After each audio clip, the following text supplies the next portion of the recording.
The December 10th meeting of the Planning Commission of Ascension Parish will come to order. Will the minutes please reflect that all commission members are present? Will you all please join me in pledging allegiance to the flag of our country? Pledge allegiance to the flag of the United States of America and to the republic for which it stands, one nation, under God, indivisible, with liberty and justice for all. Will the staff please introduce themselves? Stacy Webb, Secretary for Planning and Development. Lindsay Manda, Legal Counsel. Ricky Compton, Planning Director. Ben Moran, Planner. Jason Taylor, Engineer. Kevin Byer, EOA Consultant. Thank you. I want to say that it's been a pleasure. It is a pleasure to serve on this board with each of these fine men. They're all truly gentlemen scholars. And when we all came onto this board, we decided that none of us would serve for chairman more than one term. So I would like to add an agenda item to the meeting tonight, to add an item to hold an election for officers. So I need a vote. I have a motion. Yeah, I'll move Is there for a that item. second? Okay, I think we need to do a roll call vote. So I will start down there with you, Josh. Yay. Yes. Yay. Yay. Okay, so we'll go ahead now, and that since the item passed, I would like to make a motion to nominate Mr. Jackie Callender to be chairman for the upcoming year of this commission. I'll second that motion. Have you made the motion? You can't make a motion. Okay, I will move that we appoint Jackie Callender as chair. And I'll second that. okay. All in favor? Aye. Those opposed? Thank you. So I need now a motion to nominate someone for vice chairman. Okay. Well, Who is in line? I'm going to make a motion for Mr. Gasper Tafisi to sit as vice chair. I'll second the nomination. All in favor? Aye. Those opposed? Congratulations to Mr. Gasper. And Yes. Running the show. All right. So on with item 6A. Yes, sir. Oh, yes, sir. I need to announce that Mr. Burgess and Mr. Sanjay will have to leave the meeting early tonight, so they have another function that they are required to attend 6:45. at 6:45. All right. So in that case, item 6A, item from reconsideration, George Shake Snyder property, lots 5A, 5B, and 5C. 17-4092 appeal procedure. All right. Good afternoon. I'm Cynthia Stafford, and my husband and I own the property on Highway 936. And I'm just here to appeal it and ask for your reconsideration. When the property came up before you before the first time, I was out of state and could not be here to discuss the reasons why and to address the concerns of the people on Highway 936. And so with that being said, I just want to tell you that we bought the property 15 to 20 years ago. We paid top dollar for it. FEMA came in and revised their flood maps, and the property became almost worthless. We're between 4 and 6 feet below the flood elevation right now. So we had at one time determined that we would probably sell the property or else make a large subdivision out of it with large lots. And of course, that's not available to us now. We have 2 mobile homes in the back of the property that has been there for maybe 10 years or more. One of them was an old house at one time where that one sits when we bought the property 20 years ago, and the house just dilapidated. So we tore it down, put a mobile home there, and then we came about another mobile home and we put it there. You almost need binoculars to see those mobile homes from 936. Now, I want to tell y'all that I have 80 acres there with 900 and something feet of road frontage. I know that some of the people have said something about the people that have lived there, but I want to tell you, those people that have lived there, I'm not saying that all of them were perfect, but they all were hardworking people, got up, went to work every day, and paid their rent. Two of the people that lived in a home, one of the mobile homes, for 5.5 years was actually a school teacher. I think she taught at Santa Mo, and her daughter. They lived there for 5.5 years, bought a house later on. The next guy that lived there for about 5 or 6 years, we built him a house. So there's a new generation that's coming up. I think the thing that alienated the people that own 936 is that we did put another mobile home on 80 acres of land. So now there's 3. This mobile home is in mint condition. It's better than most homes on the inside. Wood floors. We put like a little wood thing at the bottom, front porch, back porch. And all I can say to the people on Highway 936 is that we are not slum landlords. And if anybody would ever have a problem with any tenant that we have, all they would have to do is to call us. And if it's a legitimate reason, those people would be completely, we would give them their eviction notice. With that being said, the last time that it came before you, well, let's go back to the first time. I think there was some kind of concerns over the lots' sizes, so they asked the surveyor to go back and redo the maps to make the maps conform to what the staff had asked for. So I didn't come back to that meeting because I thought that with them doing that, that it was going to be approved. And of course it was rejected, and so that's why I'm now appealing it. But I just want to answer to some of the concerns of the people that we have that live over there on Highway 936. Some people say it's going to be a mobile home park. I do not want to own a mobile home park at my age. There is going to be no mobile home park. All we're asking for is 2 lots. I think it's the principle of it that I'm coming back up here again, because the same things the same family petitions has been approved over and over and over.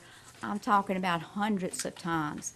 And every time I come up here, maybe 4 or 5 times in the last 10 years, if one person comes up here and has a problem with it, y'all turn me down. But yet you turn the same person down that comes up with the same identical thing as I have.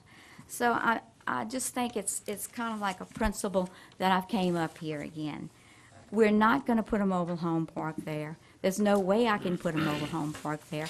And the property will remain with no eyesores, I can promise you that.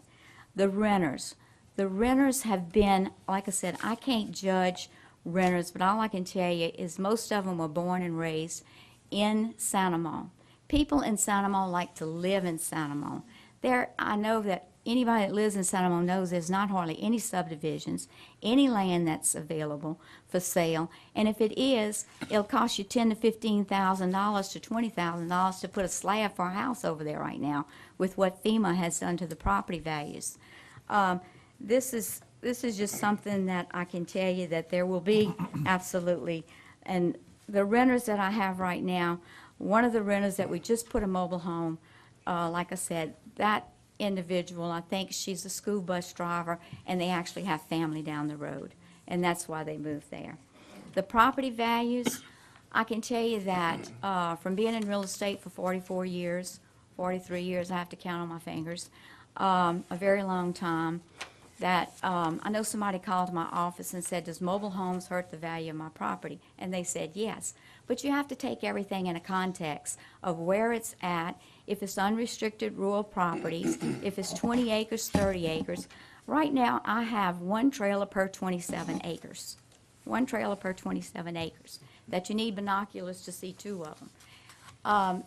The property values, I can tell you that when you live on rural, unrestricted property, there's a lot of perks, and people don't care about the mobile homes across the street. And I'm going to tell you this because one in Dutchtown just sold for like $400,000, and it was on a family petition road that you had to drive 1 car down the road, and across the street there were mobile homes on it. And that's just the nature of the beast. But the people said, I can park my RV on this lot. I can have my garage door open for more than an hour that I can't have in a restricted subdivision. So then another thing that I wanted to Ms. address. Stafford, I hate to interrupt, but you came up in not our normal, I let you talk and talk. Okay. But this isn't our normal order of business, and I didn't. I'm sorry. Right, because. I was just trying to express my things to I the people on understand. 936, and I apologize. I didn't know what was kind of the norm for this. All right, well, thank you. Okay, so to the people of 936, I'm not trying to trash or devalue your property at all. All right, Okay, thank you, thank thank you, you. Ms. Stafford. Now, we normally, before anyone speaks, have a staff report. And so I wanted to ask the staff for comment on this. Ricky? Well, the code provides this method for an applicant who had an item denied to come back to the commission for a reconsideration, and so that's what Ms. Stafford and her husband have elected to do. If it gets approved at this time, it's just like any other item where it would move on to, for signature. If it gets denied, then their next option is to go to the Planning Commission Appeals Board. And so what they're doing at this time is exercising their option that's allowed by the Unified Land Development Code. All right. How does, who's on that appeals board, and how does that process work? So that's probably more of a legal question. I know it's Sam Spelagine, Brian Aguilard, and Fritz Anglad, but it has not convened since I've been here, so that's been 7 years, so I can't tell you what the process is. I just honestly don't I know. assume it'd be a public notice, and If I were asked that question, yes, that's what I'd say. It would be an open meeting, subject to open meeting law. All right. Before we go any further, I would like to ask if there's any further comment here. Would anybody on the commission like to make any comment about this so far? All right. In this case, do we have cards for public comment? I'd like to open a public hearing. Laurie Hoffman.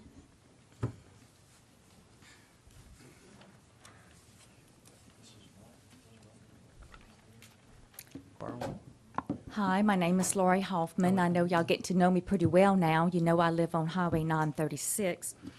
It's pretty much, you've heard this once before.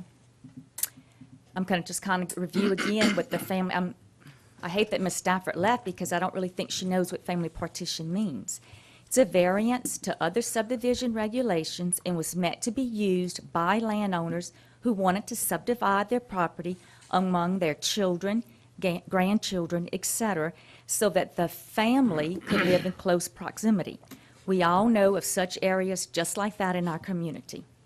Section 174026, family partition states that it shall be the duty of the Planning Commission to review proposed hardship family partitions meeting the requirements of this section to ensure that the criteria are present within the definition of a family partition. It further states that the chairman of the Planning Commission shall sign hardship family partition plats if the Planning Commission finds that it's a genuine hardship exists. Standards for variances, Section 174093. No variance in the strict application of provisions of this ordinance shall be granted by the Commission unless it finds that the following requirements and standards are satisfied. The granting of the variance shall be in harmony with the general purpose and intent of the regulations and shall not be injurious to the neighborhood or otherwise detrimental to the public welfare. Furthermore, the hardship cannot be self-created, and evidence of variance granted under similar circumstances shall not be considered. There must be a showing that the proposed variance will not diminish or impair property values within the adjacent neighborhoods. Thank you. Thank you. Do we have any other public? Dawn Gornowski.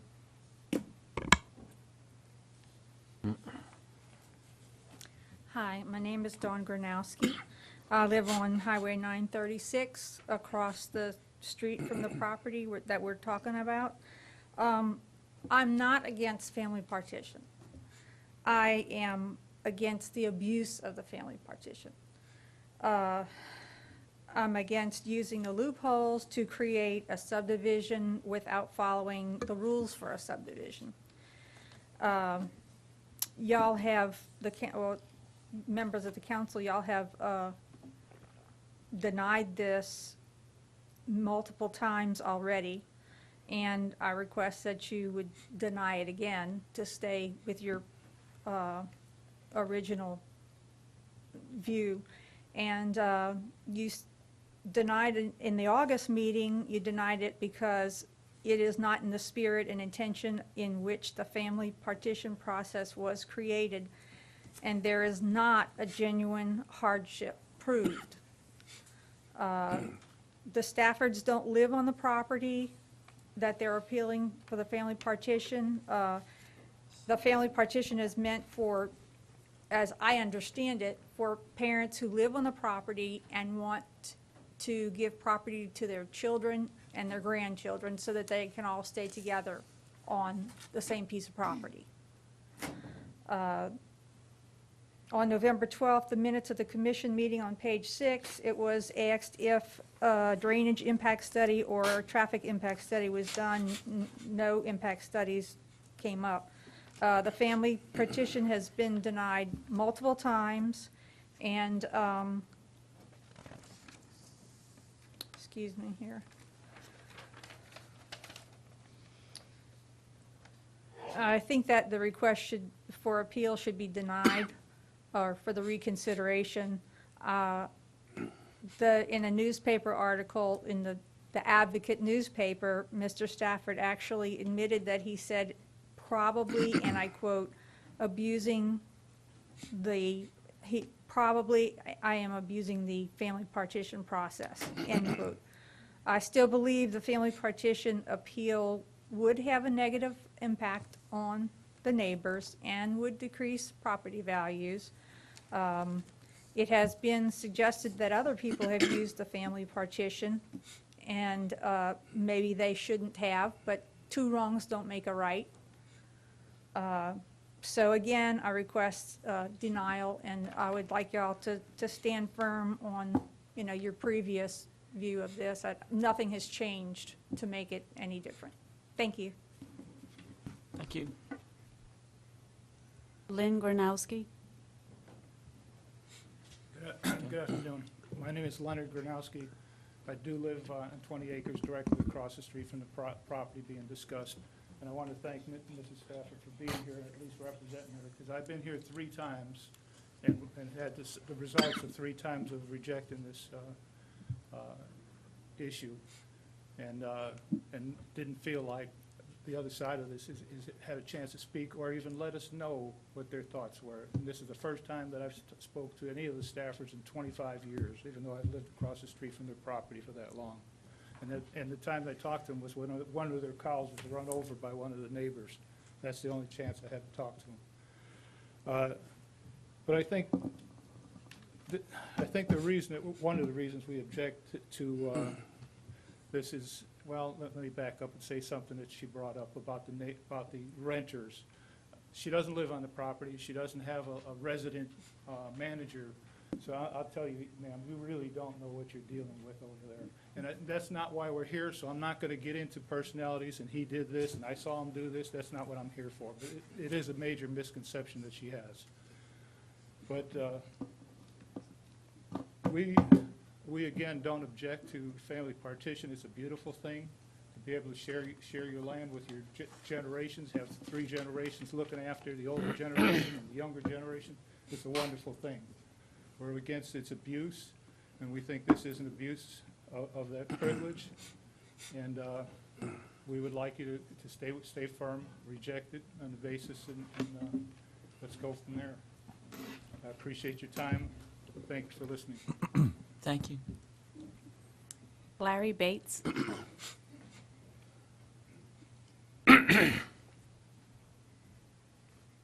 Evening, gentlemen. My wife told me to speak in the mic, so I'm going to speak in the mic. I had a chance to purchase a property before the state's not even got it, Mr. George. I know the people who are living there. Like I said, I don't need binoculars to see them. I'm that close.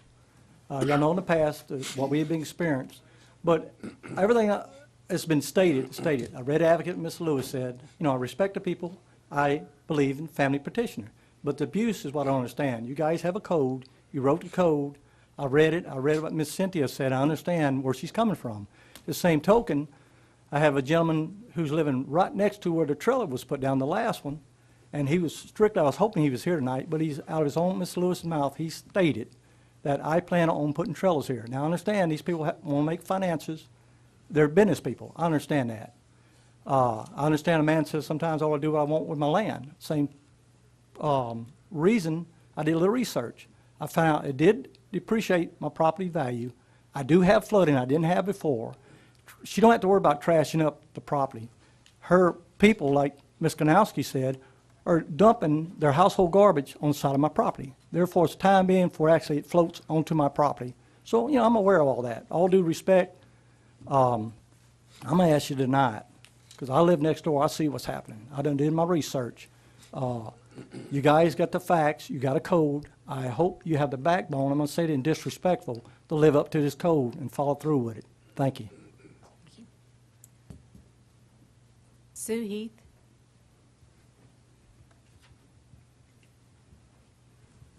I'm going to talk as fast as I can because 3 minutes isn't enough. Once again, we're here to request that you uphold your decision to deny this family petition request. I appreciate Mrs. Stafford being here, but the grounds upon which I'm asking you to deny it, and it should be denied, have to do with what is in the code. It is not in accordance with the requirements of the code. The facts are the facts.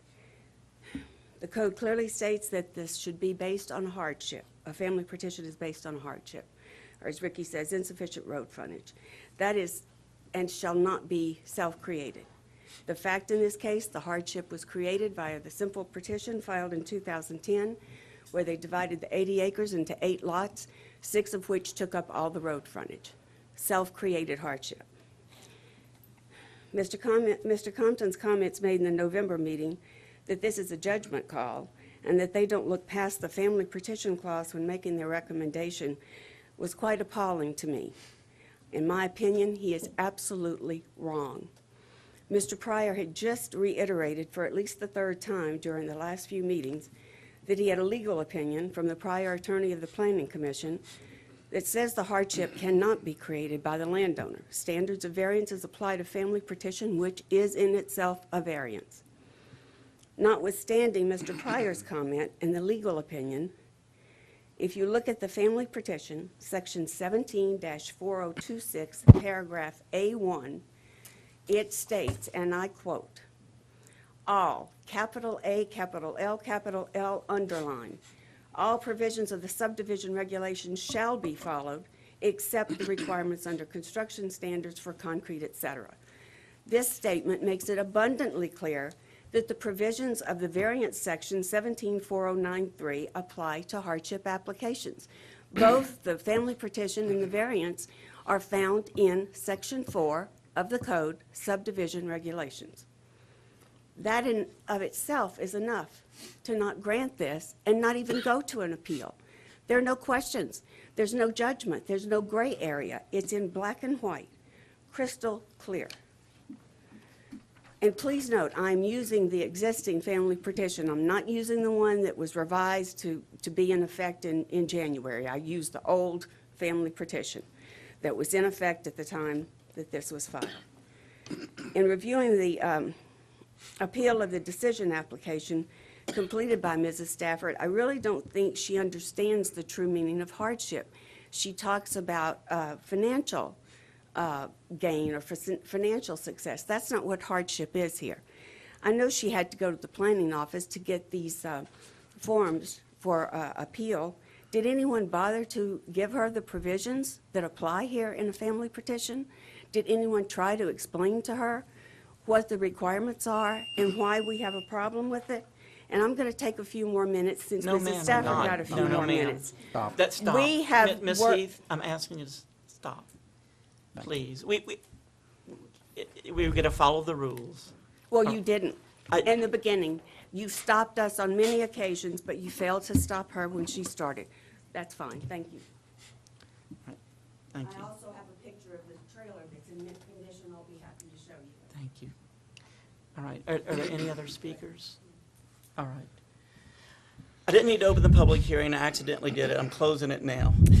Do we have any further comment? I have a question for staff. Just for clarity, this is the same situation we've denied. There's nothing different about the proposal. The same issues, we rejected it before. Basically where we are, we just exercising the appeal. Am I correct? Yes, sir.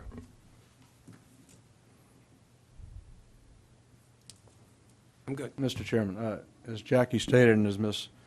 Brunowski pointed out, in our August 13th meeting, we denied the request for family petition, not being in the spirit and intention in which family petition ordinance was created, and there not being a genuine hardship proved, unless there is something new, or unless we believe we did this in error. I would suggest that we keep this position and that Ms. Stafford has the right to appeal to the appeals board. Yeah, I agree. I mean, that would mean that we'd have to look in, that we made that decision in error, and I don't think we did. I don't think we did either. I feel like we decided on the hardship and not being a hardship warranted, and Yeah, and to make this clear, this has nothing to do with trailers. It has nothing to do with who's on the current property currently. This has strictly to do with what constitutes a hardship for the purpose of creating a family petition. It's nothing to do, although I appreciate everyone being, being here tonight and being here last time and discussing their concerns about property value. It has nothing to do with that.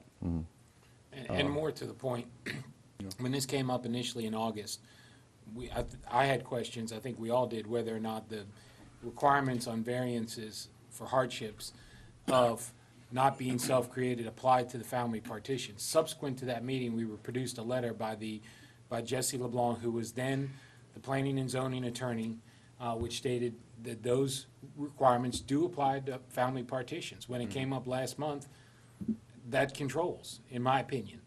The code is fairly clear on that. We have legal opinion from the attorney, who is now a sitting judge, regarding that. I don't think there's much room we have. We didn't draft these ordinances. We are only bound to apply them, and that's what it is. And I don't see anything new here to change that opinion. No, ma'am. Ms. Stafford was right. I mean, Ms. Heath was right. You talked out of turn a very, very long time. I let you talk and talk and talk. And so I made a mistake by not stopping you right away when you started last time, because it wasn't our normal order of business. And so the comment from the audience right now is over. But thank you. Motion to deny. So I have a motion to deny the appeal. Do I have a second? I'll second the motion. All in favor of That denying what we'd be this doing? appeal? Aye. Aye. So 6-0 to deny. Thank you. All right, the next item is the approval or denial of the minutes of the Planning Commission from the previous meeting. Do I have a motion to approve the minutes? So moved. Second, well, What? I'll second. All right, all in favor? Aye. Those opposed? All right.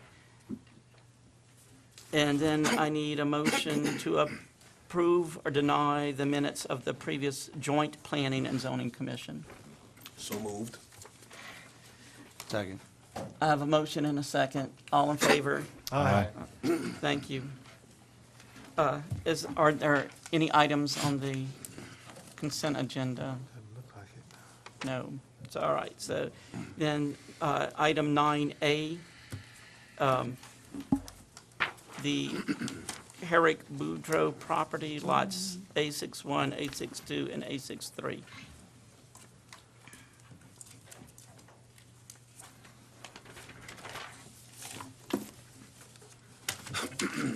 Staff, there you go.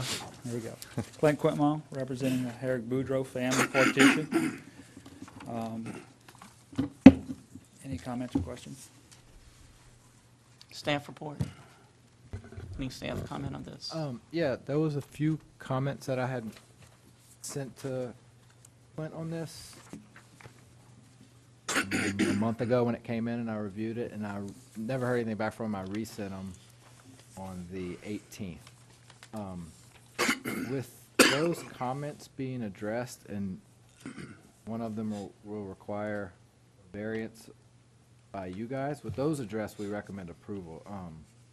It's mainly that, if you look on the first lot, lot A61, that side of that house is encroaching into the new access servitude that he's proposing on there, and the new setback. I have a detail of that with some dimensions that's not shown on the plat, just for measurement's sake. Okay. There we go. All right.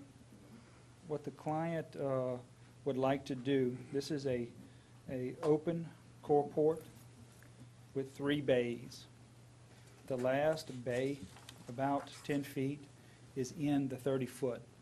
They were willing to remove that completely, therefore clearing the 30-foot servitude of passage from any structures in there, therefore, requiring. They would like to leave the last 2 bays in the 12.5-foot building line so they could park under something to keep their vehicles out of the weather. But they are willing to remove that last open carport bay for about 10 feet, which you can see there's, about 3 foot of it is within that 30-foot servitude of passage. And Mr. Boudreaux does live in this house, right? Yes, the family members own and live in the house, yes. That's a heck of a contingency. I'm assuming that nothing would really happen, or this wouldn't be official until we would go out and verify that bay has been removed from the house? Yeah, I would have to alter the map, therefore showing the correct location of the structure. Oh, so a new map would be retie it, submitted. yes. Okay. Yeah, when he turned in the Measurement map, on the field. I would have to go check. So we wouldn't sign off on it until a new map come in? That's correct. It is a condition. Is the house there already, or is it? Yes, that's an open carport extending out. That this little, you have to look at it again.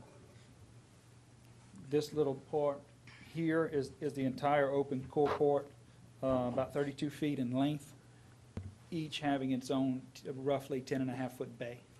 So they're gonna remove part of that? They're gonna remove the third last bay. Yes, they're willing to do That's that to wanting it. clear the servitude of passage. But that's what it takes. I mean, what are the markups, staff, on the bottom, the Cs and the Fs, or Clint, maybe you can answer that? Those are just the front and corner setbacks for that L turnaround. Okay. That That aren't building shown, but there's gonna be an issue with that shed there being within the setback. If he's gonna have to get a Board of Adjustments variance for the front lot for that thing, we get that one too. If he gets both those variances, when he turns in a new map to me for signature, I'll have to go check that the shed's been. So could they potentially get a variance from the Board of Adjustments for the carport actually going into the right-of-way? Or is that something we just can't That would- allow? That would be something that you guys would give them a variance on, the width of the access servitude. Oh, so that But- wouldn't go to the Board of Adjustments, that would be? No, the setback issue would go to the Board of Adjustments. The width of the access servitude y'all could do. Wow. And then he wouldn't have to tear down part of it. But since he's willing to tear down part of it, let him. Well, I mean, of course, they would love not to. I bet, yeah. But I mean, I had to have this discussion with them, and I mean, just in case y'all would say, hey, no, this is a no-go. I mean, we would love to do a 27-foot servitude of passage, at least just through A61, and then we can widen it back out to 30, just so they don't have to tear it down. I mean, that would be an awesome recommendation. Yeah, I would almost think that makes more sense than tearing something down, but I don't know why, That's fine if y'all want to do that. He's still gonna have to get the variance from the Board of Adjustments on the setback. It'll still be in the setback. On the shed. Right. Is the shed on a slab, or is Oh, it no, on no, a? the shed he's and talking the about carport. He's talking about the carport. Well, the shed on A63 Confused. is just there because these lots did not exist. Normally, a home would sit, so they're gonna move that. Probably and tear they- down and to build a they probably house. Can move it. Wouldn't it be easier to go to Board of Adjustments, get a variance on the setback for the carport than tearing down a third of your carport? We would love that. That's what If we're- if yeah. y'all could But I'm give us the confused on that 3-foot process. variance, then we're willing to go to Board of Adjustments to eliminate the family having to tear down this structure and, you know, Oh, I see why. the expense would be. So the procedure, staff, the procedure would be us to approve subject to the variance being granted by the Board of Adjustments? That, and you would allow for him to reduce the width of the access servitude. That's what we would do. Y'all would do that. They would still have to, the Board of Adjustments would still have to sign off on the 12-foot setback problem. Right. Okay. And, well, there's gonna be a setback problem on A61 and A63. Right. Unless he moves the shed, Correct. and that won't be a setback problem. Then A63 will be, and, let me, is that shed, if we're able to move that on the last lot? Let me. No, this one.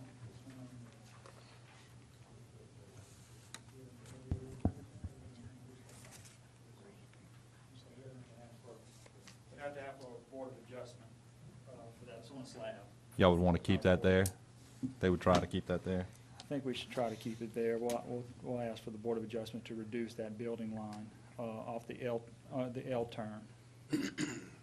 Clint, the 2.9 feet on the carport, is that the overhang part of the carport? What is It it? is. We tied the overhang. Is a post, is there a supporting post inside the 30 feet, or is it just the overhang, or you not sure? By memory, I would think that it is within that 3 foot. I mean, the post is, in order for a car to pass that 10.5 feet, it's real close to the end. So that 2.9-foot corner that you showed, that's not the slab? That is the No, slab? the overhang and the slab are pretty well. Oh, they're pretty well on top of each other. We tied the overhang, where we tie it, we try to tie the overhang instead of the pole or whatever be the case. But the pole is close to the overhang due to the width of trying to get into the carport. Oh, I see. So if we were to suggest, or if we were to pull this thing in, 3 feet, 3 feet is what you'd be asking for just on A61. on that first lot? So from 30 feet down to 27 feet? I think that's reasonable. I do, I think that's a very reasonable approach. Instead of tearing something like that down, that seems unnecessary over a number, 3 foot. Well, But that's not what they're requesting. That's not part of the request. I mean, we would, how would we handle that? I mean, We that's. can make a motion, absolutely. Just a We have the motion, just authority to- do that.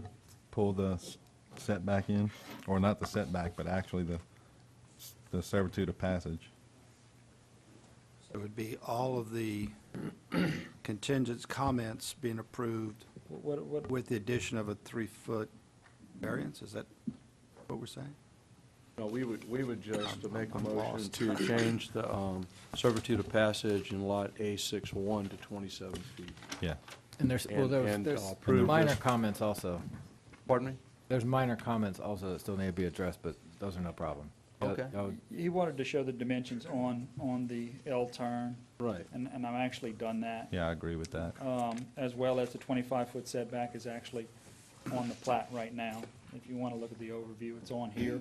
Those have been addressed. The How only would you thing is, propose changing, if you're going to leave that shed there, Clint, how would you propose changing that? just to alter the building line enough to go, to be on the edge of it, to reduce it just enough, and with dimensions, of course, just to fit around the shed within a foot. But that's not our business. That's That's the Board of complete. Adjustments, correct. Once we take care of our part of the servitude of passage, you're off to the Board of Adjustments. Right. Yes, yeah, I would give approval Right. contingent upon the Board Okay. of Adjustment giving me approval on those building setbacks.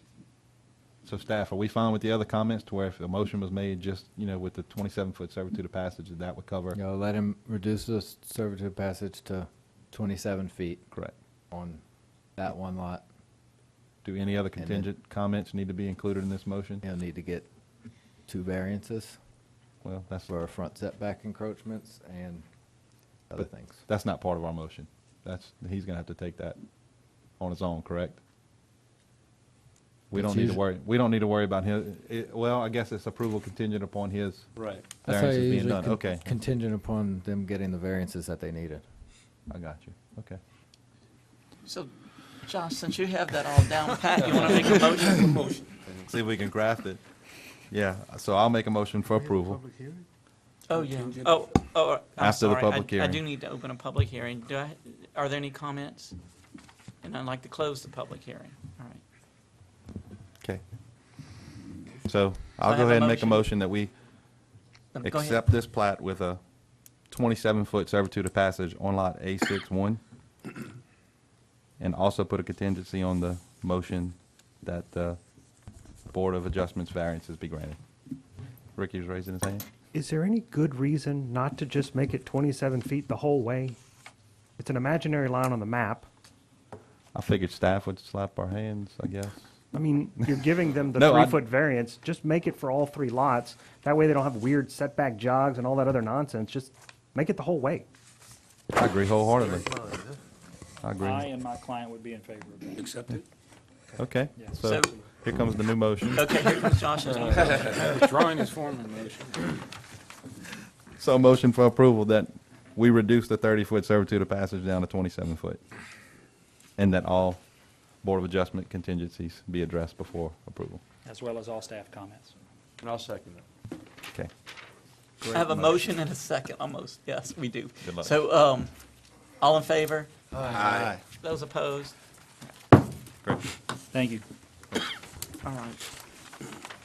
Item 9B, Ronald DeShazo property lots 1, 2, and 3. This sheet. James Falgo representing Mr. Beal on the following family partition, asking the commission for approval. Staff comment.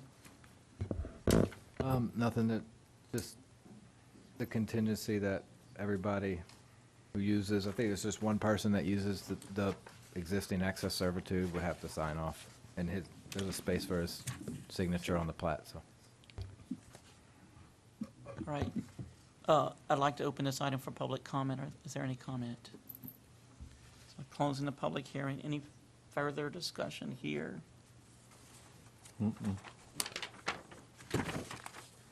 Move for approval based on the staff, with the staff comments being met. Okay, I have a motion. Do I have a second? Second. Okay, I have a motion and a second. All in favor? Aye. Those opposed? All right. Item 9C, Carl Stafford Estate, lots A1F1 and A1F2. Representing Mr. Tom Play on the following family partition, asking the commission for approval. Staff comment on this? Same as the previous one. There's an existing access servitude that the users will have to sign. Okay, I'd like to open this item for public comment. Is there any public comment on this item? I'll close the public meeting. Any further comment here? Do I have a motion? Move for approval, contingent on staff comments being accepted. A motion I'll second. and a second. Those in favor? Aye. Those opposed? Passed. Thank you. All right. Item 9D, Donald R. Featherston property lots 1 through 7.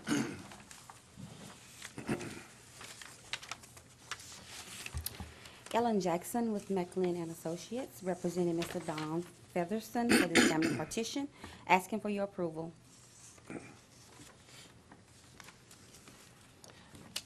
Staff comment? None. I'd like to open this item for a public hearing. Is there any public comment? Okay, close the public hearing. All right.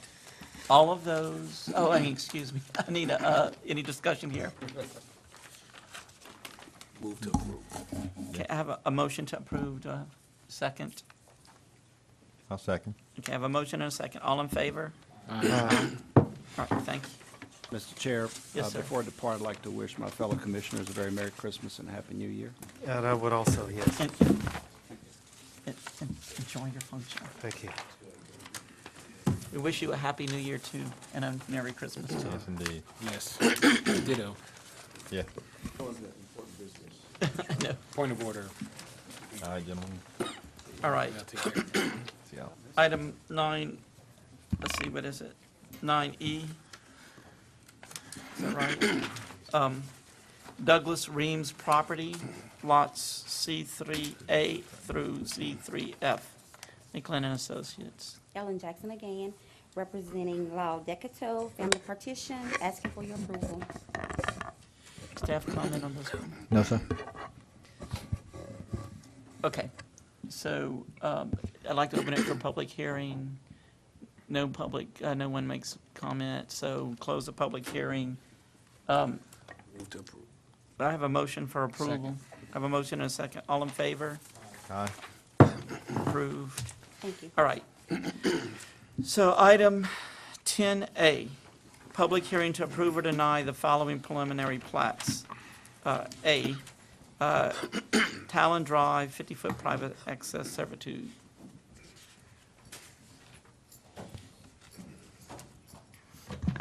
Good evening, Chad Stevens with MR Engineering, here to discuss Talon Drive. I have with me the owners of the property, Mr. Tagos, Mr. Kelly Allen. We have two existing lots, D1 and D2. We're asking for a private servitude of access, 50 feet, to construct a private concrete drive to provide access to those two lots. They have current plans to develop a building on D1.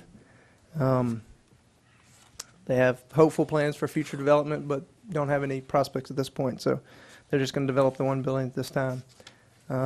Staff recommends approval, and we're here asking for your approval. Thank you. All right. Staff comment? No comment? Do I have I'd like to open a public hearing. Is there any public comment? Close the public hearing.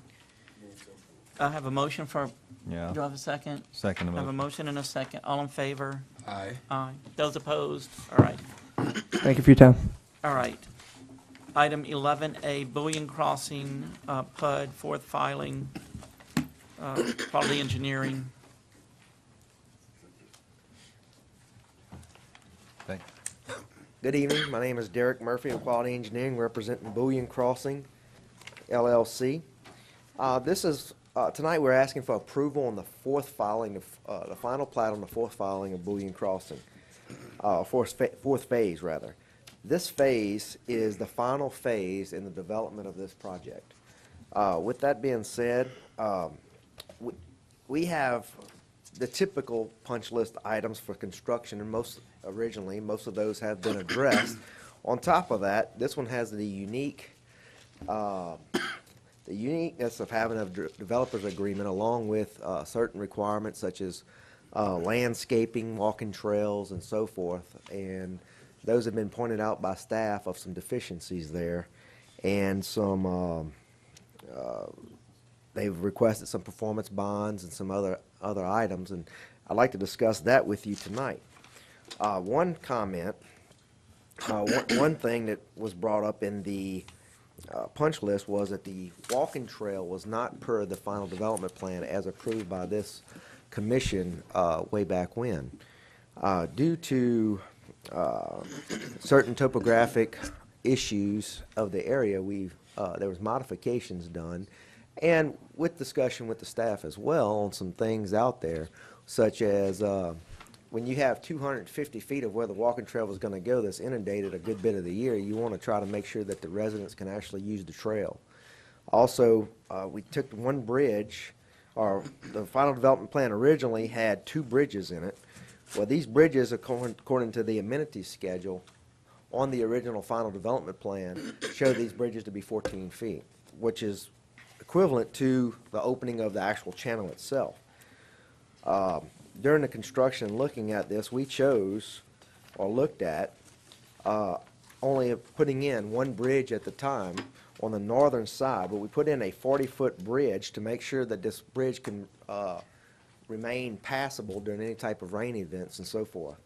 Looking at the little gizmo here, you can see here this is a 30-foot, a 40-foot long bridge where we have a clearance of about 3.5 feet, 3 feet or so from the static water surface, as well as some wings coming up. Other items on the walking trail to ensure long-term use by the residents was that the contractor went in and cleared a 20 and 30-foot wide section in there in order to keep the maintenance from the homeowners down. So there were modifications to the trail system, but we feel that we've basically given, if not equivalent, above what was originally intended. The intent was to have a nice trail for the residents of this development. You can see here,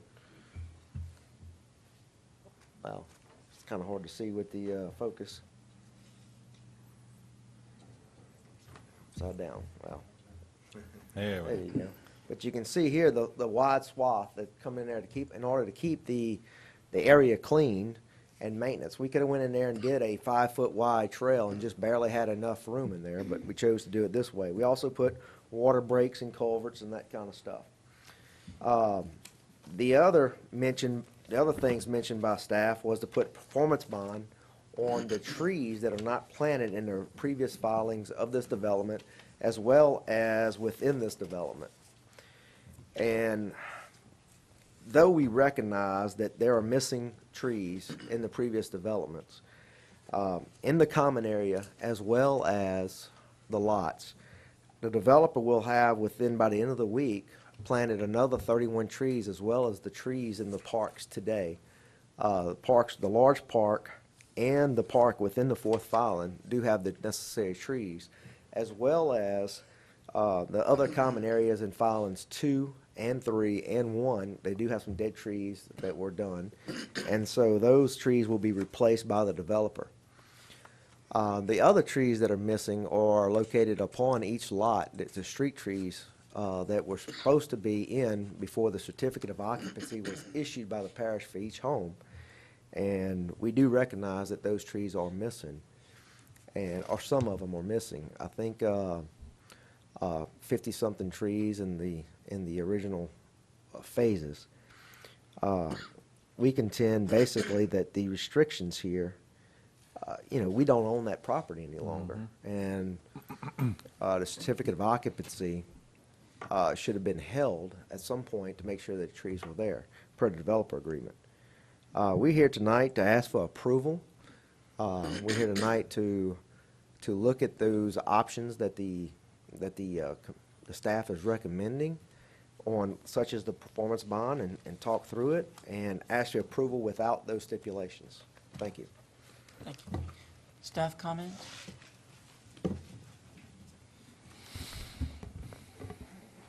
I'm not sure if I want to comment or if I want to wait for a question.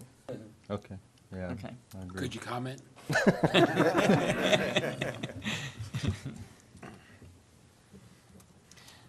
Okay, right now, I'll open the public hearing. Is there any public comment? No, okay, I'll close the public hearing. I could try to shoot for a couple questions, as well as I followed it. I saw the email correspondence going back and forth, I think, between you, Ben, and Quality Engineering. Has there been any more resolution since that last transaction, or that last email? Well, we'll tell you that per the developer's agreement, that the park in the fourth phase didn't have to go in until half the certificate of occupancies are in. However, they have been put in. We do have picnic table out there, trash receptacles, and that kind of stuff, and the trees within that park, as well as the trees within the large park near the playground. So those trees are in. The other trees that are in the second phase, they are in, but a lot of them are dead. And so the owner has opted to go ahead within this week and replace, I think he's going to put in a total of 31 trees over the next couple of days.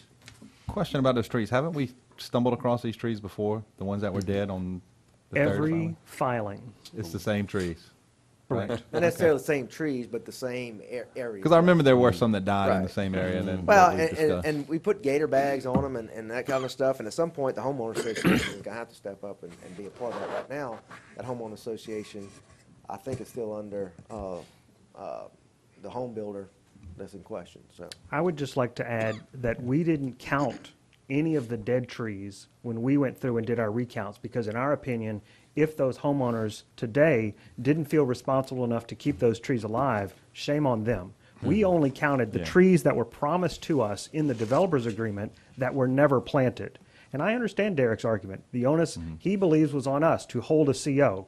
Well, with every filing, we've made them go back and plant trees. With this being the last filing, this is our last chance. Go out and plant those, what I'm going to say is 51 missing trees on the streets.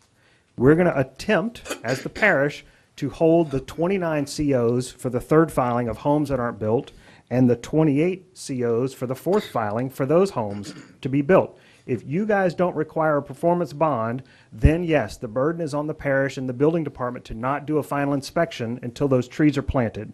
So 28 plus 29 is 57 trees that we are going to be responsible for.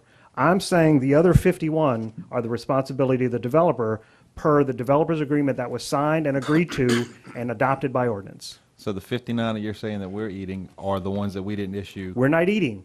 We're saying That that we're in the not third requesting. filing and the fourth filing, when they come to us for a final inspection for those houses, we're going to look at the map and we're going to say, you need a tree on this lot before we do our final inspection. Okay. And we're not going to do a CO or a final inspection until those trees exist. Will mistakes happen?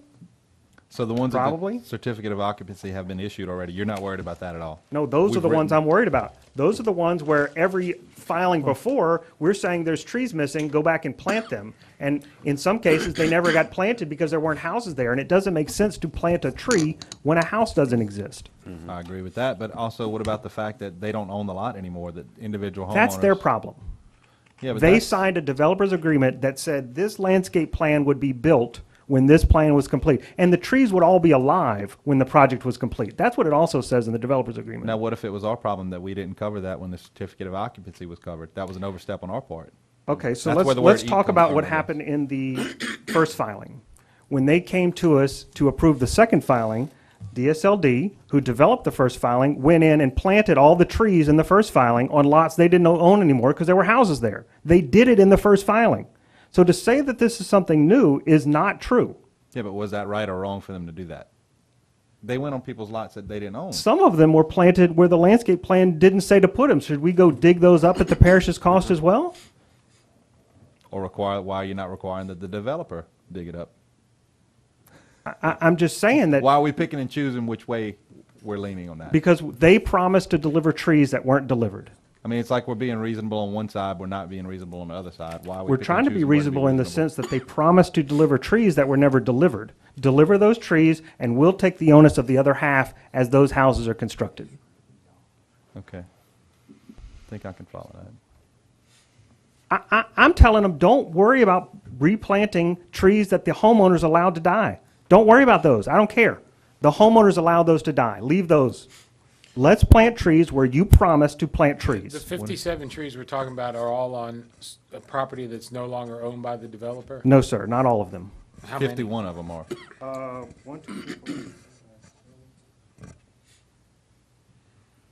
I'm going to say 20 to 25 are on common area or school board property or parks.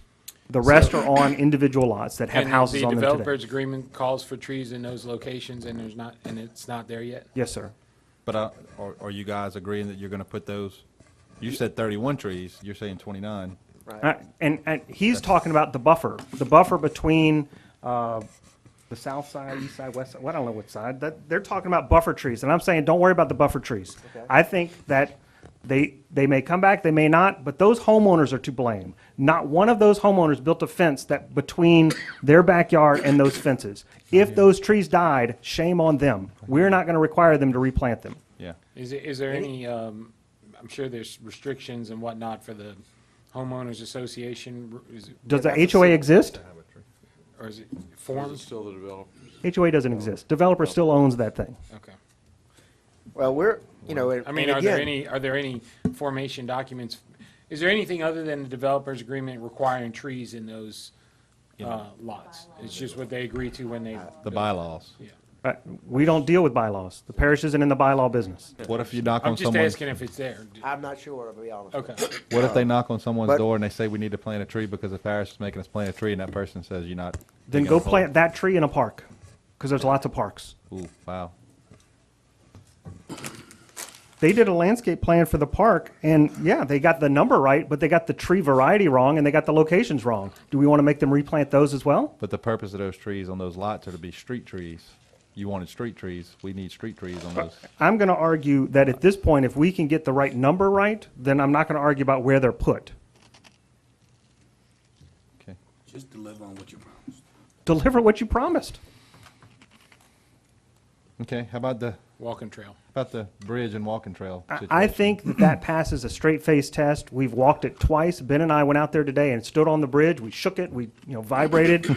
The thing seems to be built pretty well. We're going to go out there during Hurricane Alex or Hurricane Zebra and see what it looks like after that. But the bridge is fine. The trail, when I tell you, if they offered to donate that to the parish and we had a way to maintain it, is a spectacular walking trail for Ascension Parish. And if those Bullion Crossing residents don't get out there and walk that thing and maintain it, shame on them, because that thing is like walking in Tunica Hills, Mississippi. It's amazing. The topo, the elevation change, the trees.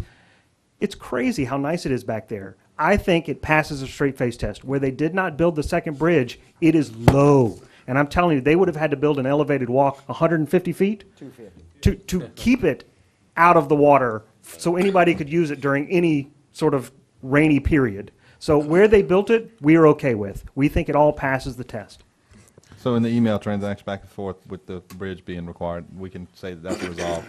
Listen, we're fine with the bridge. When you get to the staff recommendation part of the notes, it basically says the sign, the pillar signs for the second entrance don't have any text on them. Let's get some text on those signs that identify this community. And we're doing that. Those letters are ordered, and we agree that the preliminary, the final plat doesn't need to be signed until that's on.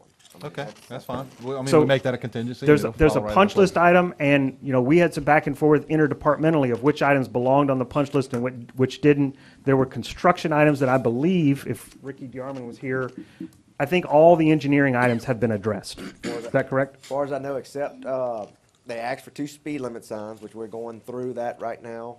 We do have approval from the owner to put those in. Those are not in as we speak today, but they weren't really required because they weren't on the plans or required by the parish originally. We were asked during the final inspection to add those, and the owner has agreed to do that. We're just going through the paperwork, and we ordered the signs. But that shouldn't hold up the final plat, because in my opinion, it wasn't required. We're just doing that because we were asked by the parish to do that. So that's Was the it part of only the item. developer's agreement? What's that? Was it part of the developer's No. agreement? Okay. No, it was left off the construction plans, left off, it's not part of the developer's agreement. Just to tell y'all, it's 2 speed limit signs, 1 on each street, because the sheriff says they cannot, from my understanding, from what the parish is telling us, they have a hard time, basically radaring or enforcing any speed limit without speed limit signs on the streets. So that has happened since 2008 when these plans were approved, so we're adding them on these streets. Oh, on the old existing streets? No, sir, on the 2 new ones. Oh, only on the 2 new ones? Yes. Oh, okay. We have speed limit signs everywhere else. It was just left off because this was Oh, just a okay. little piece back on the subdivision, so we just add them. One speed limit sign per street.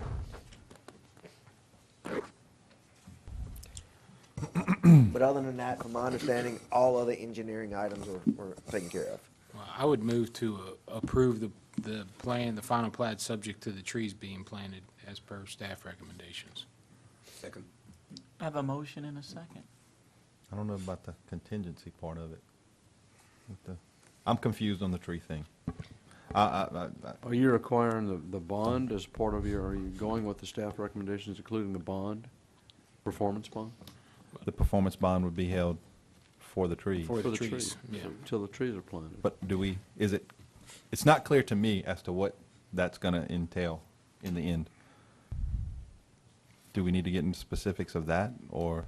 Well, he can't get the final plat signed unless he has the trees planted anyway, and he'd forfeit the performance bond and not get the final plat signed. Who would do that? Making that motion to approve it contingent upon that's gonna mean that he's gonna have to step foot on private property, in my opinion, to go plant some trees We're not that may talking not about planting happen. trees on, not the trees that have died on houses on. No, but There's some missing. But you're talking about the ones that have never been planted. Right, we're gonna require them to go on 51 lots that do not have trees now, that are already owned by someone, so someone would be coming in your yard to plant a tree. Actually, we do it in our subdivision. Yeah, I was just about We to do the say, same it happened thing. at my house when I moved in Yeah, we about 6 wait till months after I somebody's in the moved, house. I come home from work one day, there's a tree in my yard. I mean, that was it's part of the required- requirements of living there, so. Well, each developer has to put a deposit down for a tree.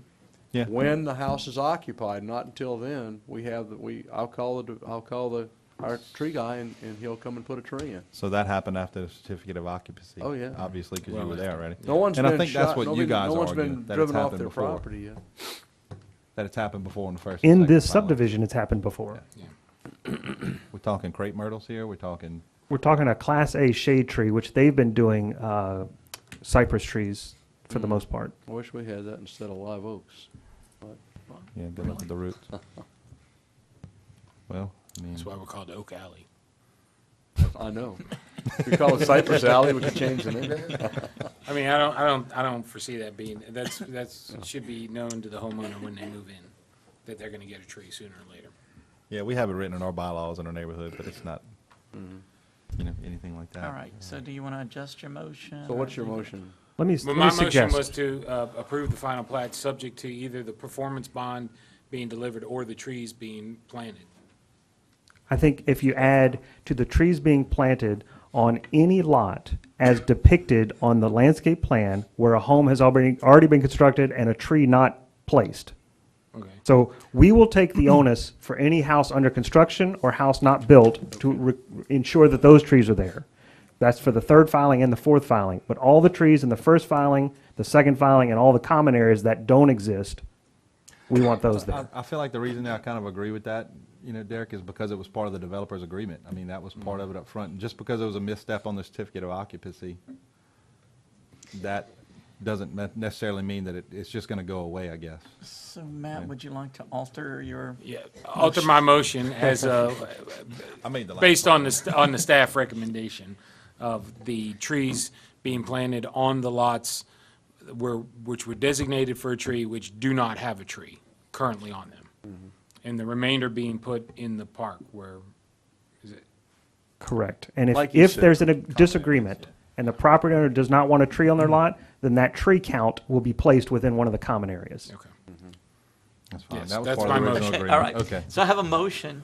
I like the motion. And do I have I'll a second? second the motion. I have a motion and a second. All those in favor?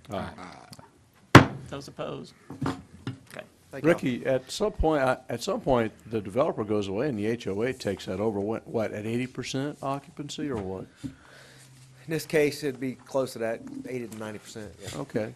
So the HOA will have to enforce The burden of enforcing trees. tree planting beyond that point, right? Well, No, it'll still be us. We've already attempted to insert something into our system that there will be no more final inspections within Bullion Crossing until either Ben or myself walks on site and looks to see if the tree is there. Okay. So however extra long that takes, that's what we're going to do for the rest of the houses in Bullion Crossing. You agree? Is that because it's a PUD? That's exactly why. Not, I mean, It you're not is- going to do that in a T&D. You're not going to come into. In a what? In a regular neighborhood. I'm sorry. Did I say T&D? But in a regular neighborhood, you're not going to do that. You're not, the parish is In not theory, walking the ground. In theory today, no. But with the new subdivision regulations, there is a requirement for one tree per lot. Yeah, that's So right. if we see a trend where they're not planting those trees, Yeah. then we're going to have to figure out something else to ensure that those trees get planted. So Wow. right now, I don't know the answer. We're trying to work it with our building permit system, but building inspectors are just that. They are building inspectors. We don't expect them to look for a sidewalk or look for a tree. Will they have to be educated or trained in order to look for those things within certain communities? Maybe. We'll have to figure out if our permit system will allow us to give them a red flag or a yellow flag and say, hey, you need to look for this before you issue that CO. Wow. Okay. Okay. All right. Thank you, All guys, right. appreciate it. Thank you. Thank you, Derek. Item 12A, public hearing to recommend a denial of approval to the Parish Council amendments to the Ascension Parish Unified Land Development Code. 12A is ordinance SR 14-12, revisions to the subdivision regulations in the Unified Land Development Code pertaining to appeal procedure. Okay, so we talked about this last month. We requested a public hearing this month to talk about the appeal procedure. What we've done is essentially revise the code so that what happened tonight doesn't happen in the future. If someone gets denied, they will go straight to the appeals board, specifically because in all likelihood, they're not going to revise their application. You won't get new information. You're just going to get the same thing again. You have to make another denial or approval. I mean, I can't imagine it being a different opinion. And then it goes to the appeals board. This cuts out that middle step, and it will send them straight to the appeals board where they'll have a judgment rendered. Good idea. Yeah, I liked it. So, So what do we do with this? Open a public we'll hearing? have to open a Okay. public hearing. Would anyone like to make a comment on this? Question. Yes, ma'am? Sue Heath. Our favorite Come person. on up, Ms. Heath. Apologize for earlier. I know more about the family petition than I ever care to know about. Keep on Anyway, rolling. I just have a lot of questions, and maybe I didn't see it. Maybe the procedure is set forth in those ordinances, but what is the procedure? Do we know what the procedure is, Ricky? I mean, is there a procedure written out somewhere? I'm sorry, I know I can't have dialogue, but, you know, we have an appeal board, 3 people appointed by the parish president. Do they know anything about the Unified Land Development Code? Do they have the credentials to, you know, listen to an appeal and make a final decision? I don't quite understand how the process works. And I'm also concerned, I think all these people are about the same age I am, and I was in a graduating class with the first of the baby boomers, and we were the first class in Gonzales, and there was only Gonzales High School, not East Ascension and all that. We were the first class to break 100. I mean, this was a small town in those years. And I think these people on the appeals board are about the same age, and I think the Staffords are about the same age, and I'm sure that's true in other cases. So, you know, people know people very well. Friends do favors for people. Is this going to be transparent, as Mr. Callender asked in the last meeting? I mean, is it conducted in a public hearing? Do we know, is it written anywhere as to how it's conducted? I couldn't find the procedure. Maybe I didn't look closely enough. But I'd just like to understand how it's conducted, where it's conducted, who has the right to speak, who gives them the information. Is it totally unbiased and they make a decision? It just scares me that after 7 months of looking at all this stuff, somebody's going to come in here who probably doesn't know anything about the Unified Land Development Code, and in one hearing make a decision as to whether or not this is, appeal should be overturned. I don't know. I just don't understand it, and I don't feel very comfortable with it. And furthermore, and I think, Mr. Callender, you might have mentioned this, or maybe I misunderstood. I wasn't at the last meeting. I watched it on YouTube. But if the standards, the code truly is not met, if it's crystal clear, as I believe this case is, then why should they be allowed to appeal? What is there to appeal? If the facts state it is not a family petition and it has to be denied, then why have an appeal procedure? I just think it's extra work on everybody's part, and I don't understand. This could go on forever. Thank you. All right. Do we Yes. have any other? I just wanted to say a word. Yes. Thank you, Ms. Heath, for that.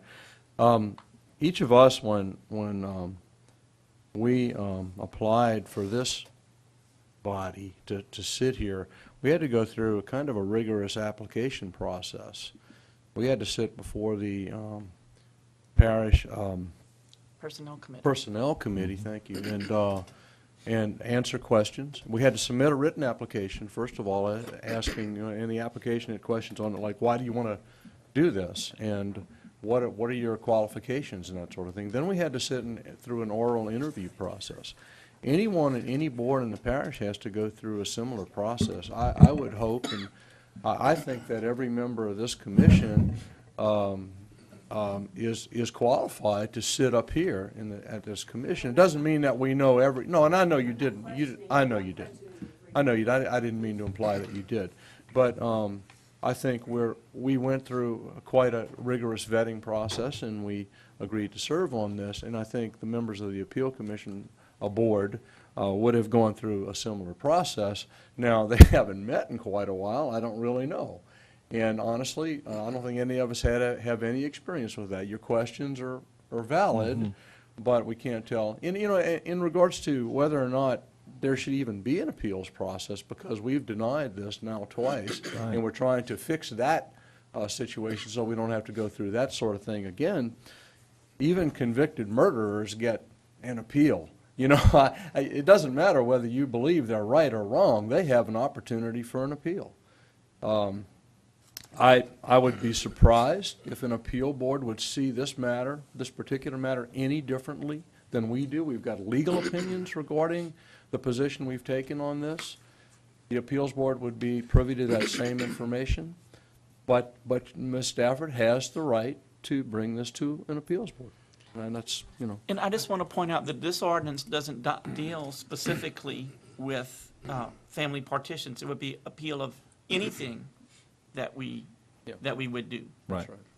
And it doesn't create the appeal right. The appeal right is already there. We're just streamlining the reoccurrence of somebody coming back and say, oh, well, last month you denied this, now reconsider it. Well, and unless something changes, that's a wasted step. So Yeah, this that's right. just kind of moves it through the process a little bit quicker, so it's not 7 months that you're Yeah, dealing unless with someone something. comes in with new information that or corrects incorrect information that we had when we first ruled on it, there's no reason tonight. There was no new information. I appreciate all the folks that came to speak as you did before, but this had nothing to do, as I said before, with trailers. It had nothing to do with property values. It has only to do with the rules and regulations that were set up for family petitions. In our judgment, it did not meet the qualifications or requirements for that, and so we denied it. Yeah. To the lady's concerns, and I have the same concerns. While I understand the right for appeal, I think if I was a stakeholder, just like they had the opportunity for public hearing, they had their day in court to air out issues. Now, that being said, this process, as she just asked, where do we go from here? So it goes before some board for review. They make a decision. Are they going to be invited to bring about valid challenge or not? Do they have the final say-so? So when we look at this, I would ask that we consider, as we all say, transparency, to consider the fact that her concerns are well taken. Those are the questions I would have asked.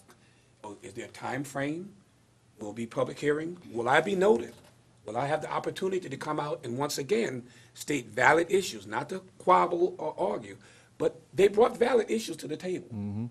So that being said, I would like to have this process, transparent enough that they understand, and if there's going to be a challenge to what this board may render, or the opportunity to go before that board.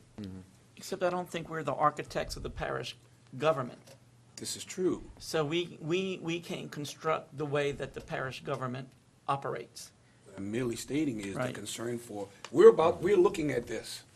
This is All we're before. saying is that something that's come before us won't come before us again. It will just go to the appeals board. I think what it says is that instead of, currently as the law stands, they can appeal whatever the time frame is. Yes. The only change, if what this proposal, if we had passed this 6 months ago, the only difference is that instead of having this hearing that we had tonight, we wouldn't have had it. It would have gone to the appeal board before it came to us a second time, for us to say, well, we liked what we did. Yes, now, would they have the opportunity? Well, I don't know. To vet. I don't think we're changing any of that. That's your concern. Yeah. Right, wait, and you just said something else that concerned me. When it goes to the appeal board, it doesn't come back to you. No. It's fine. So what happens? Yeah, so But that would happen currently. Turn the microphone. I think that happens now as it is. We can't change that law. I mean, we can't take away appeal rights. I think that would be Okay, we're just and streamlining the procedure there. And I understand you can't take away appeal rights. My concern is, as Mr. Chafiti said, you've been grilled on all of these ordinances, so you're qualified to make those determinations. But what about these three people? The parish government and their good judgment appoints people to every committee in the parish. And so we, as the Planning and Zoning Commission, don't have any say-so about whom the parish council appoints to any board. They appoint Okay, it, so- and nothing that we So can it- do can change that at all. I think, if the, and I could be wrong, staff may have to correct me, but if the appeal board overturns what we've done, then I think the next step is to go to the politically accountable elected members of the council and say, you have to reinstate this, or you have to overturn them for whatever reason. That, because ultimately, they're the people that are held accountable by the electorate. I think, though, that in terms of family partitions, the decision rests with this commission. It Now, says the not for appeal board is fine. It doesn't go, I mean, our decisions not regarding recommended. family petitions doesn't go to the council. No. So, if. I don't know how the appeal process works. Regarding family petitions, I assume that if the appeals board overruled us, and then that's is that the final? That's it. I would think that that's it, but Lindsay, is that? Doesn't come back to us, doesn't go to the council, that's the done deal. The only thing you could do then is file suit. but although And see, all I'm saying is that we're not the architect of that. Right. No, And we and can't I change it. understand that. Okay. I'm just trying to get whatever information I can gather so that I understand Right. what's going on, who makes the decision, and who to go to if I have more questions. no, I would love to know the For process clarity, too. And do they get to participate in the process beyond? I have not been asked. That would be the administration's decision since they appoint the board. And I'm sure they'll have a meeting with me and ask me about it. But my recommendation would be that it would be a transparent, open meeting, Right. advertised according to those requirements. As far as what will transpire, I'm not sure if it will just be all the evidentiary information provided, whether it's video or transcripts, or if they will allow live testimony. I don't know the answer to that, but we will provide the information. I just don't know, again, if there will be live testimony at that time. So who do you, when you say the administration, who is that? Well, I would assume it would be the parish president, because he is the one who appointed the three-member board. Okay, so the bottom line is, I don't think any of us really know what the process Right. is. Oh, we haven't or been through who it to yet. go to, Right. to ask. I think as indicated, the board has not met in No, it's a mystery. Because there's 7 a lot of years. there's a lot of trust, a lot of leap in faith and trust on this. There's to a go. little I mean, mystery involved I'd here, want to so. table this before I go any further. Yeah, I mean, In I'd the like best to know a interest little of bit the more about process, it. I'd want to table this, so we can answer these questions, thoroughly understand. I almost think this part would be fine because this isn't. We're not talking about the architecture. We're talking this about is- taking us out of this the is process. fine. No, I would think that you'd almost want the staff to bring up another way of looking at how the process goes down. Maybe But- asking for another item for consideration. Maybe. If we don't enact this, then they'll just continue to bring it before us. I understand, but I would not want to move, personally, The board exists, Yes. and I know the people on the board, that's good. and they are waiting for it to come. I know Yes. that they know that it's coming. Oh, okay. So they're prepared. And I don't see, and I understand, Jackie, your concerns. Ms. Heath, I understand your concerns. The only thing this changes is instead of going through this process tonight, where we've had to listen to this a third time, and review what we did last month with no new information. I mean, there wasn't a new proposal. Last month, there was a new proposal. Well, we made this slight change. Instead of having to listen to that again, and I'm sitting there thinking, why are we doing this? We were pretty clear last month of what we did. Just to do it all over again, it goes into that appeal process, whatever that is. And I don't have a problem doing that, not necessarily knowing, because it just eliminates that one step to get there. I don't know what their appeal process is right now, but if it happened this month instead of next month, and we didn't have to, instead of having this again, I don't see a problem with it. I don't see the prejudice to anybody. And just since we're talking about this, and Mr. Chafisi pointed out to me when we first got to this item on the agenda. I don't think it was even should have been a public hearing. I opened a public hearing, but it's not on the agenda as a public hearing. I don't think I should have allowed it actually according to this. We had already had a public Right. hearing on the issue. Right. Unless it I was think new I matter. don't think that we didn't need we didn't another need, I don't think I should have opened a public hearing, but I did.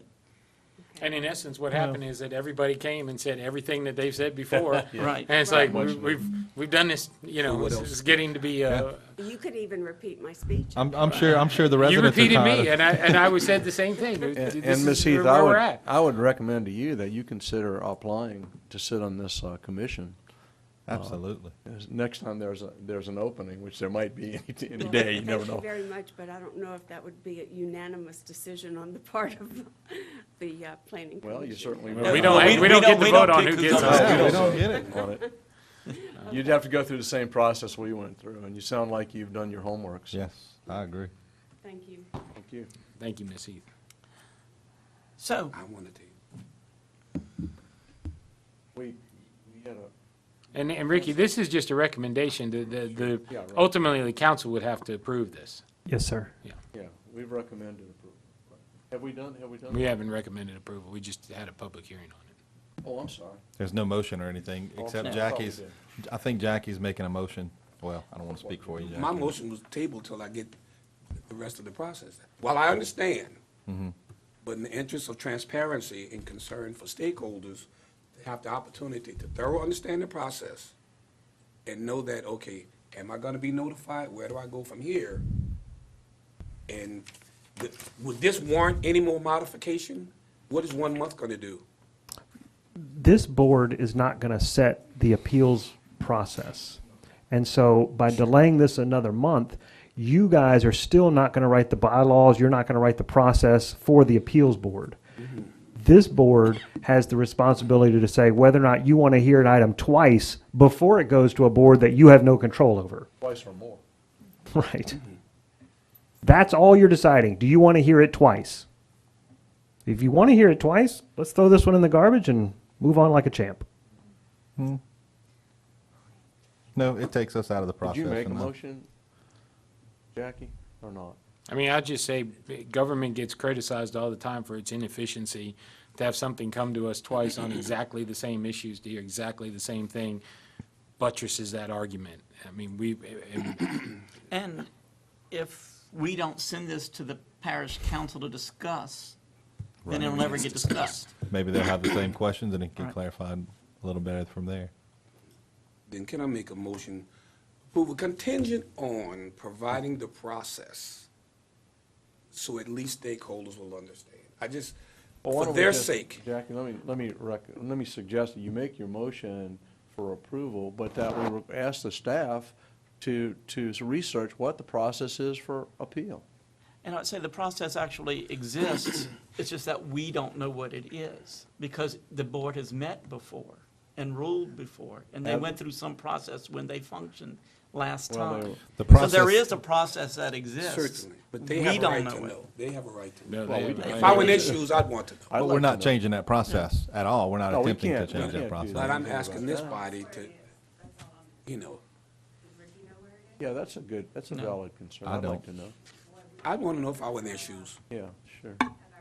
I'd want someone up here to say that. I bet it comes up at the council meeting. I bet they start discussing it and maybe they'll start uncovering it a little bit better at the council But if meeting. we send this to them, then they can discuss it. But I'd like to take the redundancy out, and that's what this is doing, you know. Okay, I'm sorry, Jackie, I interrupted you, you're making your motion, so. No, I made the motion. The concern was approval contingent on providing the process. Well, we're making a motion to recommend approval Recommend by the approval. parish council. Yes. And I guess as a caveat, how do we address to ensure that this process be made available? That's a question, staff. With a contingency. I mean, I honestly don't know the answer to that question because like Lindsay said, when the application for the appeal comes in, I'm going to call Lindsay, we're going to set up a meeting with the administration and we're going to establish What are the rules? Where are we meeting? When do we meet? Is it on TV? I don't know any of these answers. It's been 7 years since I've been here. It's never met. Right. It must have to be a public hearing. I don't know. I would think so. I don't know the answer. So you may not be able to answer the contingency. I can't answer the That's what I'm contingency. nervous about. You're not gonna See be, if there are any policies, and it will probably be somewhat of sort of a courtroom type setting if we allow the applicant to call Right. witnesses or neighbors. Yeah.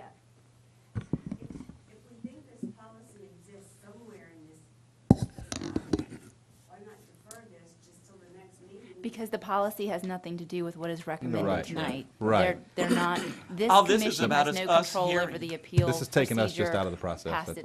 itself. Yeah, we don't, All this has to do with us hearing it Right. ad nauseum, the same thing over and over. But if you have to hear it a second time, I'm gonna know about it because I'm gonna be looking at the planning agenda. right, right. If you take that redundancy away now, I may never know what's going on. Can there be an action to tell us? Well, they can bring it to the, yes, ma'am.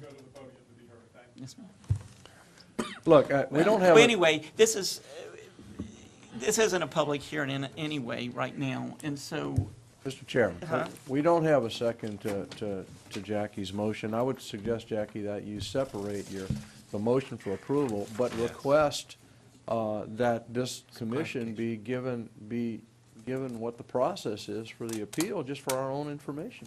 If we're going to Well, deny I would something. say this. I asked I him, but I do that. I would say this.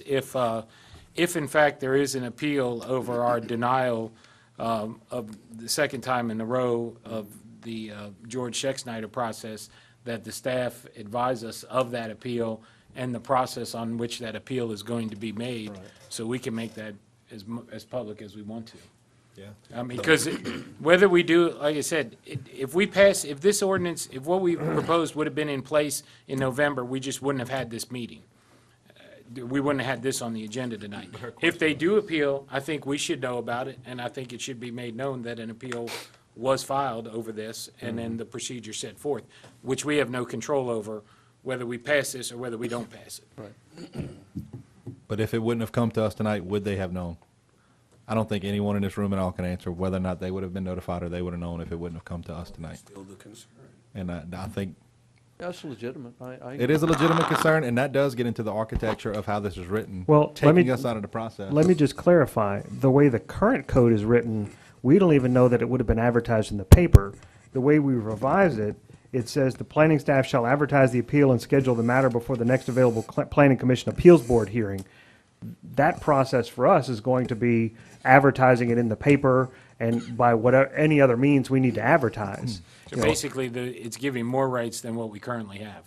we're defining a little bit more because it's basically coming through our office. We could even go so far as to say, well, to advertise it, let's post a sign out on the property, which we Yes. have a fee for, and, there's other things like that.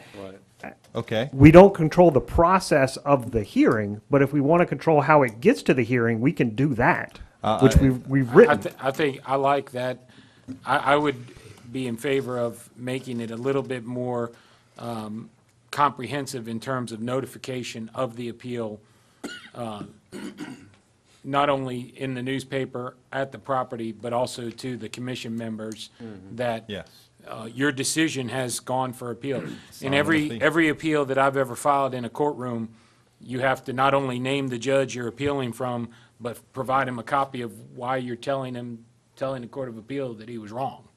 So, I think that would be. Newspaper a to me fair wouldn't be process. enough. I think that big yellow sign gets a lot of people's attention that normally wouldn't look at the newspaper. Okay, so let's table this for a month, and we'll come back with a revised section that talks about how do we notify, how do we advertise, how do we deal with those issues. Part of the I mean, process. Is that in our? That was my original. Sure, because going the back appeal to, comes Jackie's through our. original- Yeah, no, I Motion agree. to It table. is. It was your Okay. original, and All right, trying to figure all out. right. So we have a motion. Okay. To table. All I in agree. favor? I agree. I'm- Wait, I- do we have a Those second? opposed? Second? Okay. Don't table indefinitely, table for the Till, next. till Till next Next month. month. Subsequent meeting. Okay, for 1 month. All right, well, I'll second that motion. All right. Okay, we already voted. Well, then Yes, aye. All right. I agree. 12B, revision to subdivision regulations and Unified Development Code pertaining to resubmittal of items. So an applicant gets denied, and they get denied for cause, for a reason. Today, the code doesn't say what you have to do to resubmit that item to the planning commission. And so what we're adding to the code is something called the resubmittal procedure.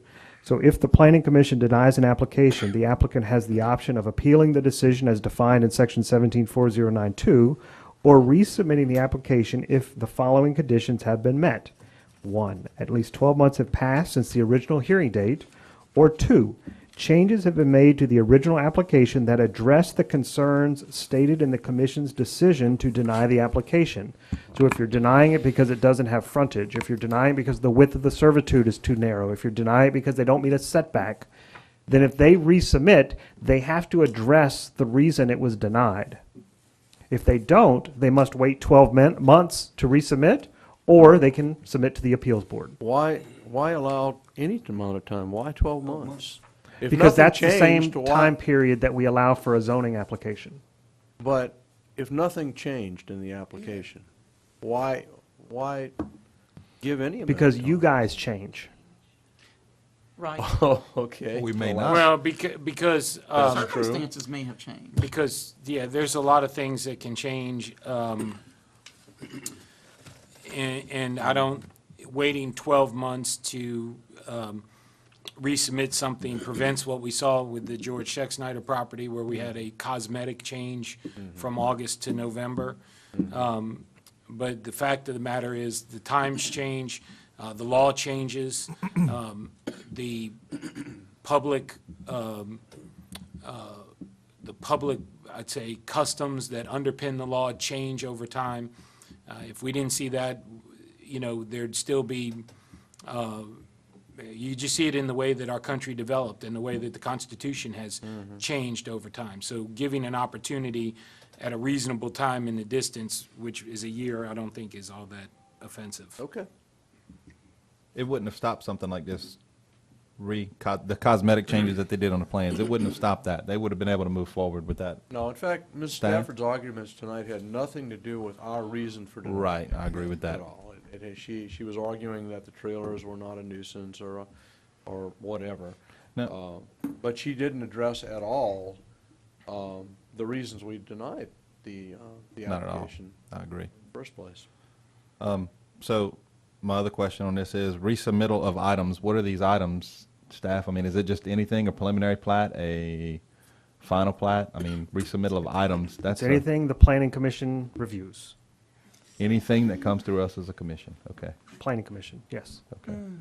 Well, That's a little broad, I don't know. It's very broad, that's what I'm saying, define Things that items. no, there are what I'm things that asking. we review and approve that sit with our authority. But there are things that we recommend to the council. We're not talking about things we recommend for approval necessarily, or denial to the council. The only thing this body recommends typically are ordinance changes that we send to you. Right. This So we're not body. talking about that, really, right? No. Okay. I mean, it's broad, but I don't have a problem with it being broad. I think, and I respectfully disagree, I think we could have looked at the proposal last month and say, well, this doesn't meet the requirements, so we're not even gonna hear it. You can, your We option- wouldn't have put it on the agenda if it doesn't meet the requirements. Uh-huh. Once it's adopted by ordinance, we look at it and say, A, you haven't met the intent, it hasn't been 12 months, and B, you haven't attempted to address the denial, so it doesn't even make it on the agenda. Right. We wouldn't put it on there. I like it. Okay. That makes sense. I'm okay with it. I think it's again, we don't need to, the process is, it comes before us. If we deny it and there's an appellate procedure, then the appellate procedure kicks in. It shouldn't be circumvented by, well, let me just change this small thing. I agree, yeah. And bring it back to the Planning and Zoning Commission. So, because, oh, well, I missed my appeal delay, so let me do this. That's the same, it's just the same Now you have to wait 12 abuse months. Well, that Ricky, we've seen. well, here's a question then. Who would, have we done a public hearing yet? Not yet, right? I think, well, Who, I think we are in the public hearing. will the staff decide whether the original application has changes that would qualify it to be resubmitted? Generally speaking, those are going to be black or white. If they're gray, we'll put them on the agenda. Okay, all right. Good. But it hits the staff first, obviously. You're going to say, nothing's changed, we're not even going to put it on. Listen, as the code is written today, when an applicant, say, somebody goes to one of our surveyors, who you guys are very familiar with, they come to the surveyor submits the plat to us. 90% of the time, we send back all kinds of red line comments to the applicant, the surveyor. They make some revisions, they send it back to us, and you guys get a plat that says, staff has no comments, recommend approval. I got you. The code says we're supposed to take what they send us and give it to you. Yeah. And that would be the red marked up version that has 15 errors that we would say, well, if they fix all this stuff, then we think they're okay. But, we don't operate that way because it's a lot more time efficient for us to go through the process. That's what Ben spends most of his time doing, is reviewing plats and going through with engineers and developers. And, we try to help it out. So yeah, black or white, we're going to make that decision. If it's gray, we're going to put it on the agenda and let you guys decide. We're going to say staff couldn't come up with a decision whether or not they met the recommendation. Okay, I'm- thank you. Is this, and for clarity, Yes, sir. looking at this, I assume the first case we addressed would not be able to move forward. It doesn't It mean wouldn't have either the even two come up here. cases, 12 months, and there were no changes. Is that correct? Correct, and they would have gone straight to the appeal. Right. So what happened is exactly what Matt said, is that they didn't meet the appeal deadline, so they asked us, how did they resubmit? And we said, well, you got to change something. And so they made their two little lots a little bit bigger. And we said, okay. And no substantive change. But No. that wouldn't Didn't have correct the qualified, hardship it didn't problem. address the. No, but the code was Didn't correct the silent to what hardship you had to issue. do to Did not resubmit. correct that. And I like that. That being said, I like that. Okay, so I move for do we have a approval. Well, motion public hearing for or no? this item? We have a public hearing or no? I thought I had opened it and closed it. Okay, I move for approval of this, Okay. or move to recommend the revision to, or the addition of 174095 to the parish ordinances. And I second that. All in favor? Aye. All right. Okay, item 12C.